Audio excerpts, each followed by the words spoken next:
That was awesome.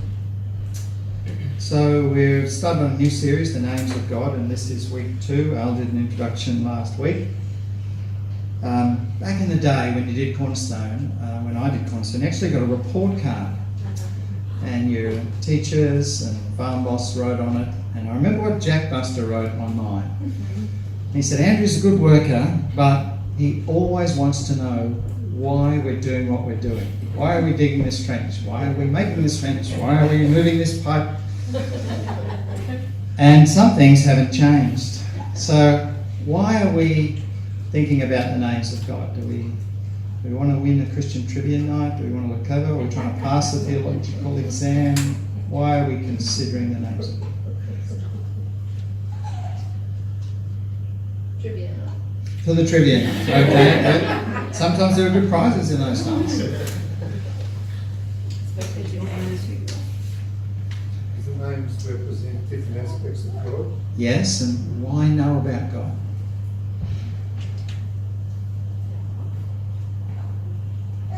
You know, the 3-year-old who always says why, and you give an answer, and they say, but why? I'm going to be that 3-year-old. Why know about God? Nancy? Do you know someone that close to your relationship? Yes. So we want to know about God, not for curiosity, not for academic interest, but for a personal relationship. So our purpose is relational. And why have a relationship with God? Yeah, well, that's what life's about, isn't it? That's what life here is about. That's what eternal life is about. It might not shut up the 3-year-old, but you could say that is the bottom line. So we're actually going to read the passage as a story. And I'm going to get Jess to read it from the New Living.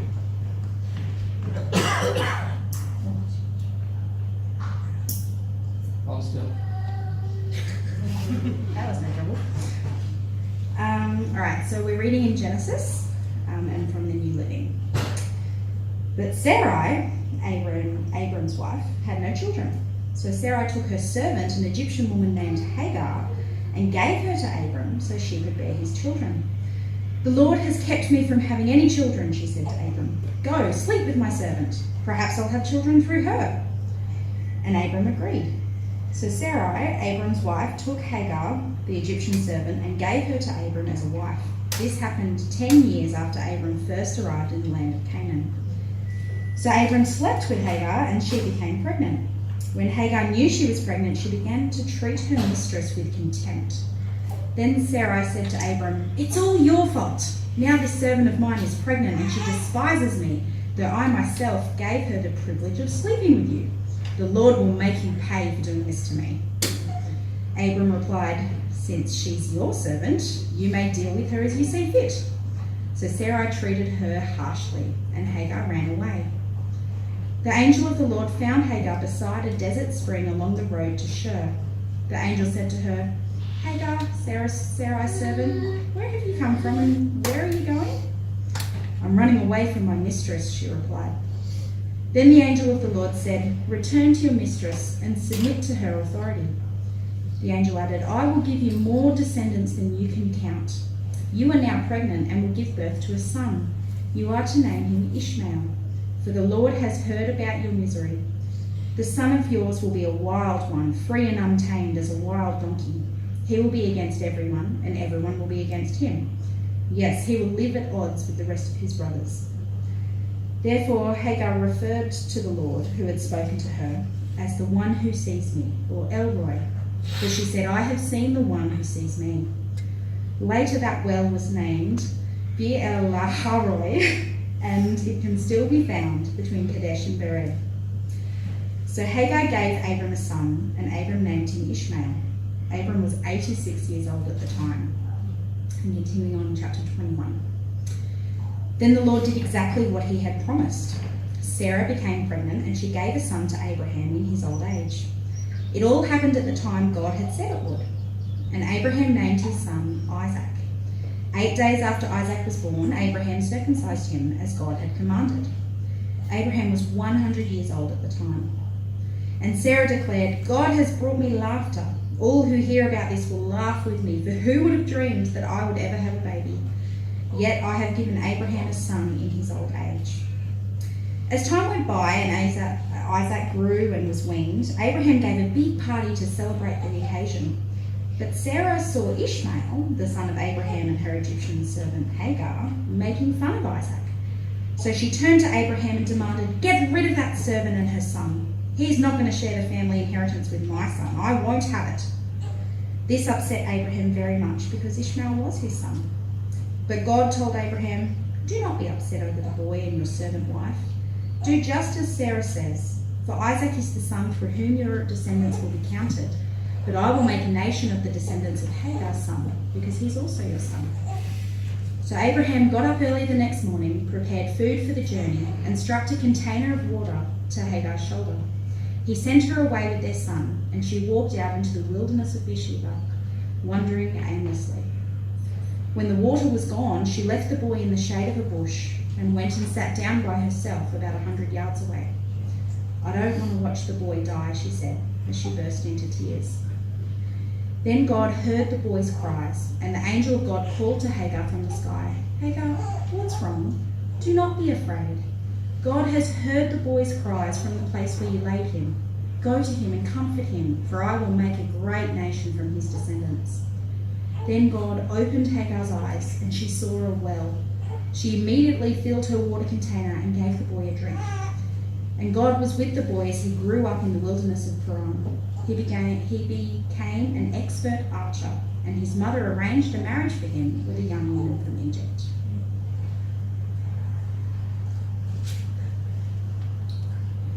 Thank you, Jeff.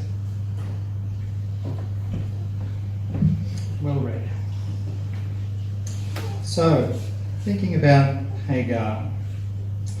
Now, if we were doing this sermon in a mosque, we would be starting from a different attitude, wouldn't we?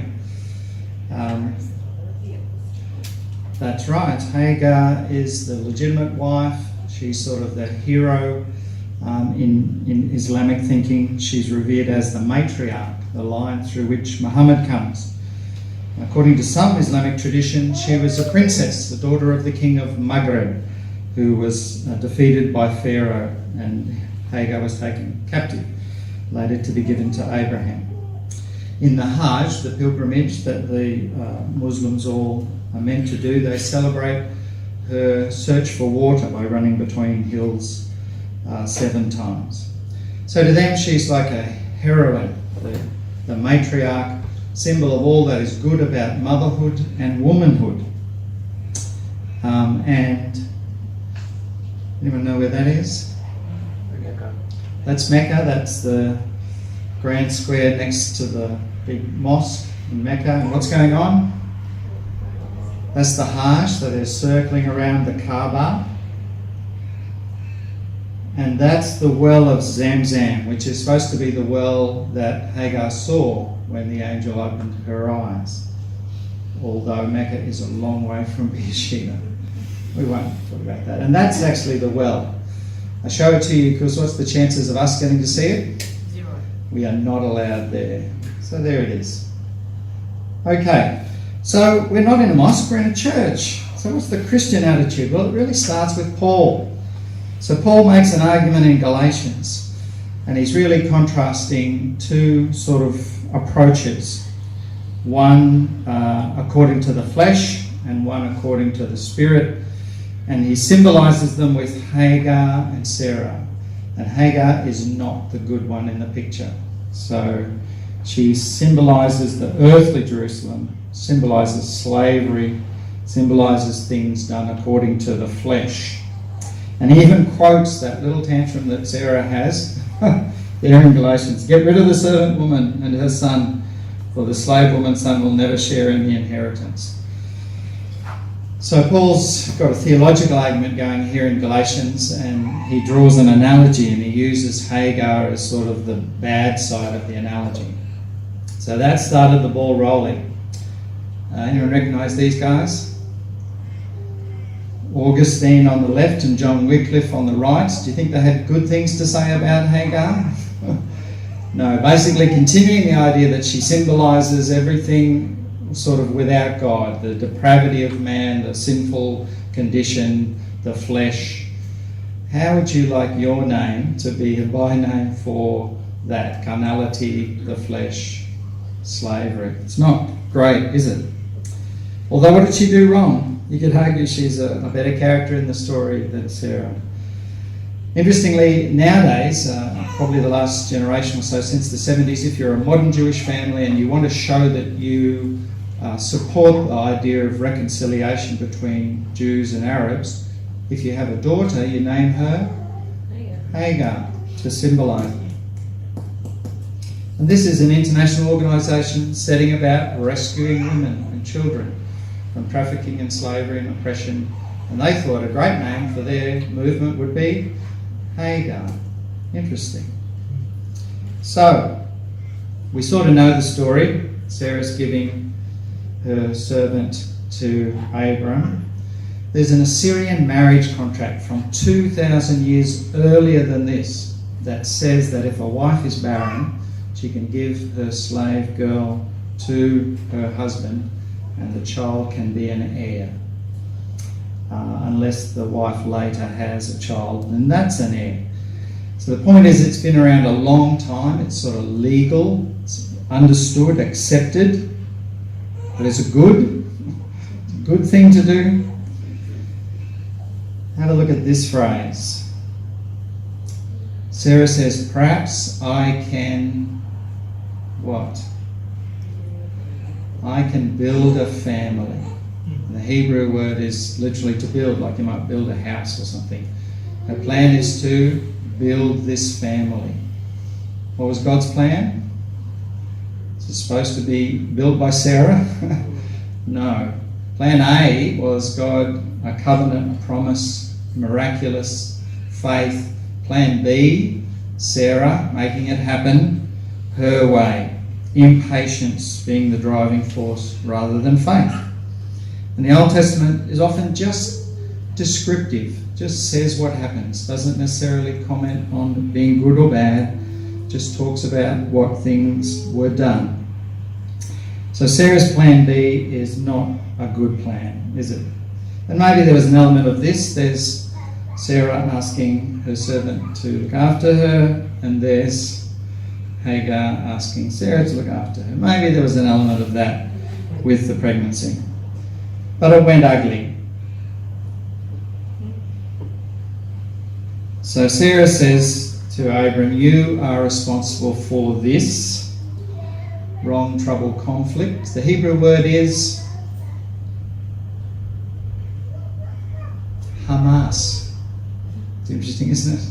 It's Arabic for zeal, but it's Hebrew for conflict, trouble. You get the idea. You're responsible for this Hamas. There's some irony in that, isn't there? And so what does Abram say? All right, I'll take care of it. I'll take responsibility.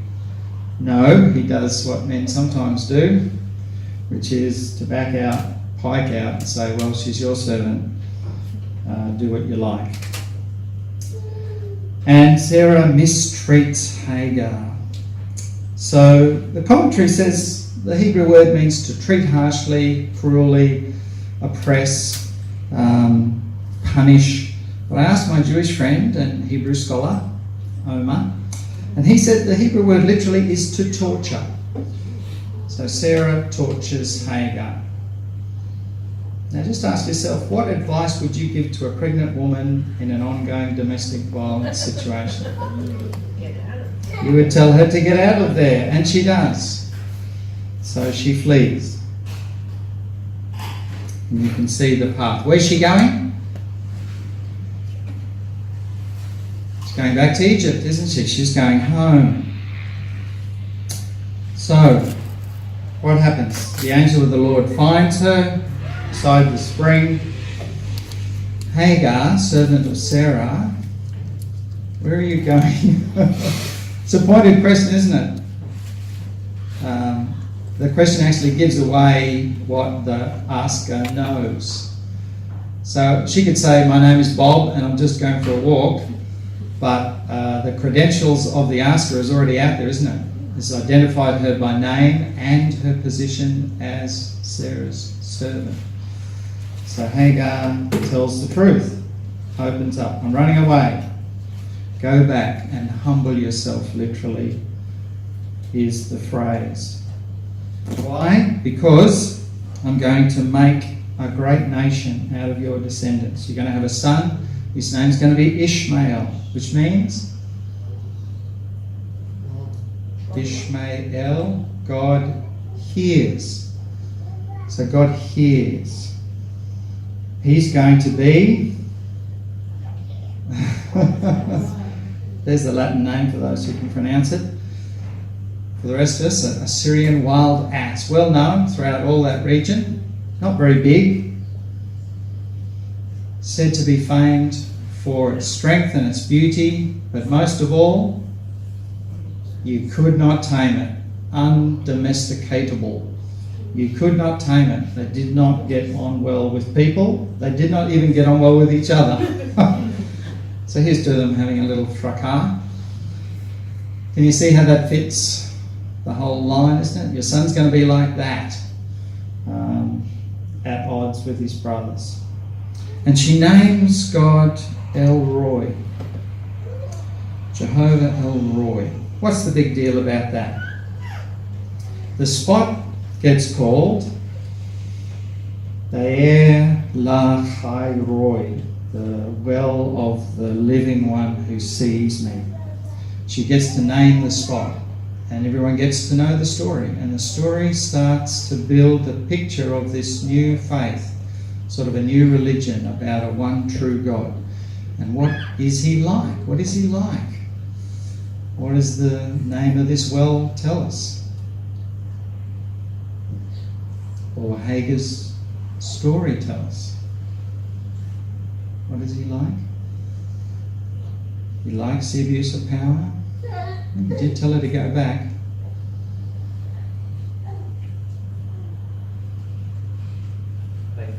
He's faithful to the privilege. He's asking her to be faithful, to be obedient. Yeah? On the basis of what characteristic about God? He cares. He cares. He sees, he hears. So El Roi, Ishmael.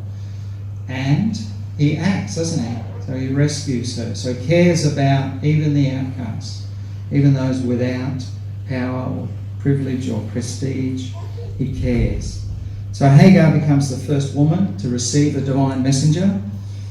She not only sees God, she has a conversation with him. God names her child. She's the only woman to be given the promise of descendants. And she dares to name God. So, if you put it together, El Roi and Ishmael, God attends, God listens, he sees, he notices, and he cares. Al said last week, a new name signifies a new reality. Well, what are the lessons for us? Sarah's plan B is very human, isn't it? It's very understandable. Who hasn't gotten impatient and taken things into their own hands? But it's pretty ugly, isn't it? It's full of Hamas. And Paul contrasts that way with the way of faith. And yet God was still in that plan, wasn't he? He stoops to be part of that plan.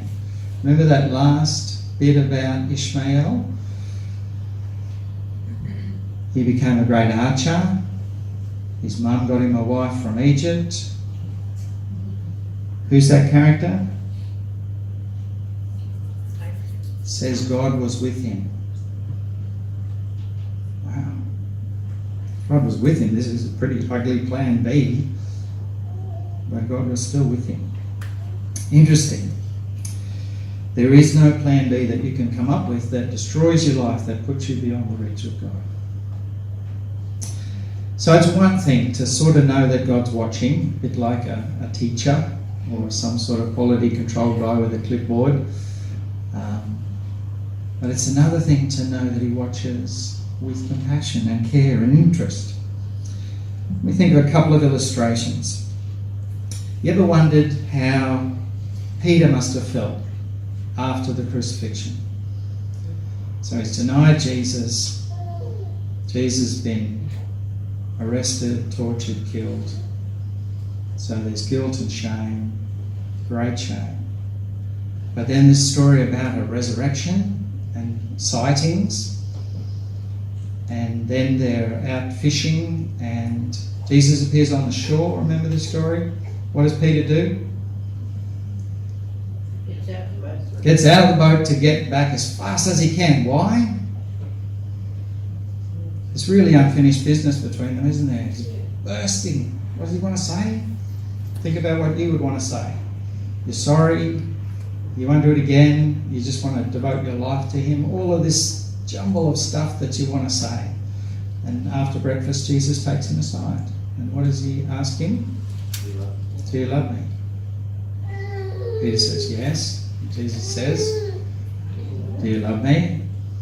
And people make much of the symmetry of being asked 3 times, but I think he was going to keep asking until he got it. And what did he have to get? What does Peter say the 3rd time?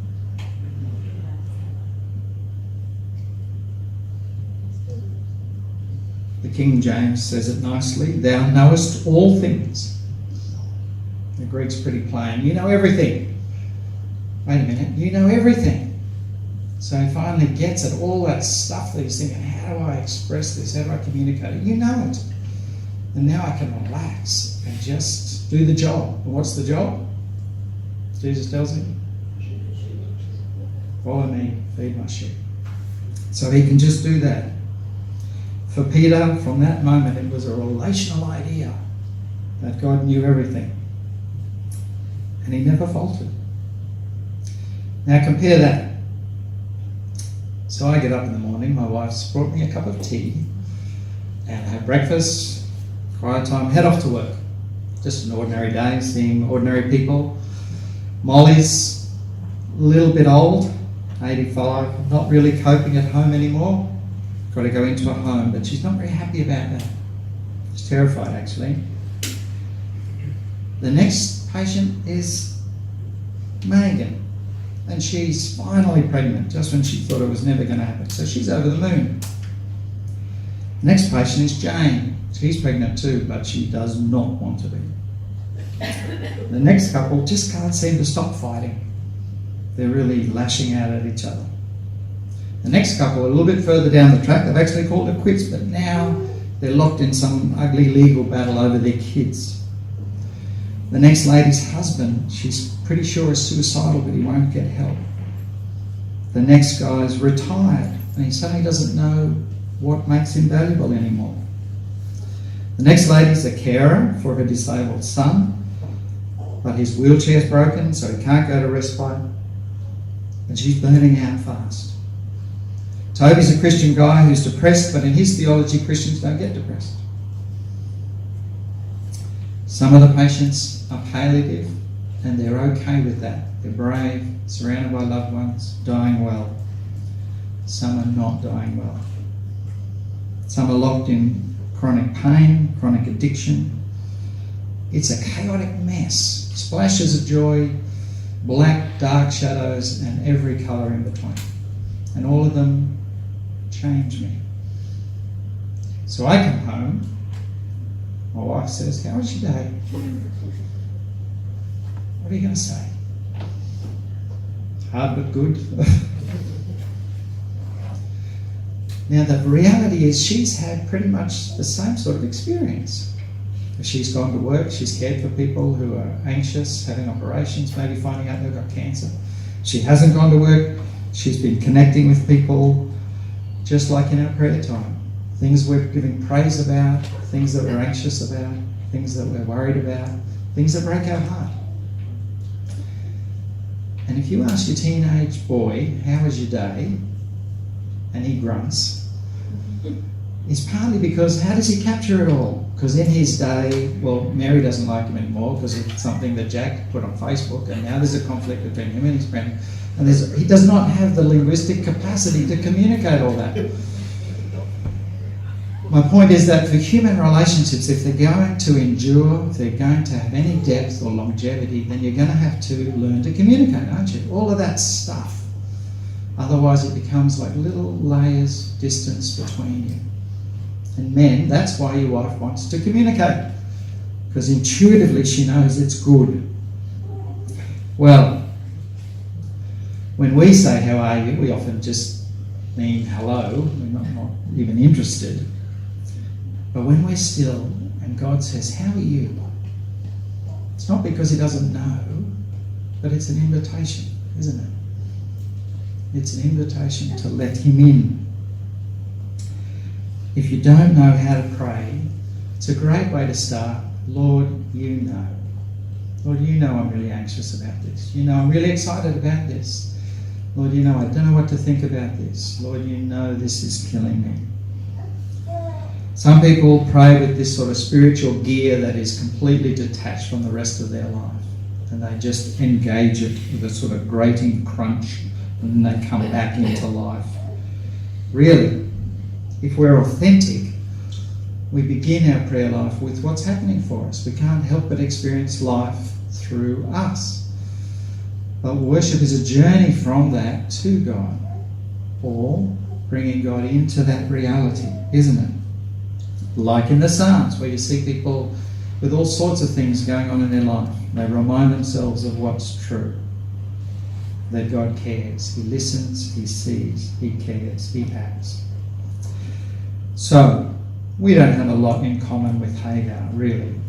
We're unlikely to be given as property to someone, taken far from our home, forced into a marriage, tortured, sent into the desert.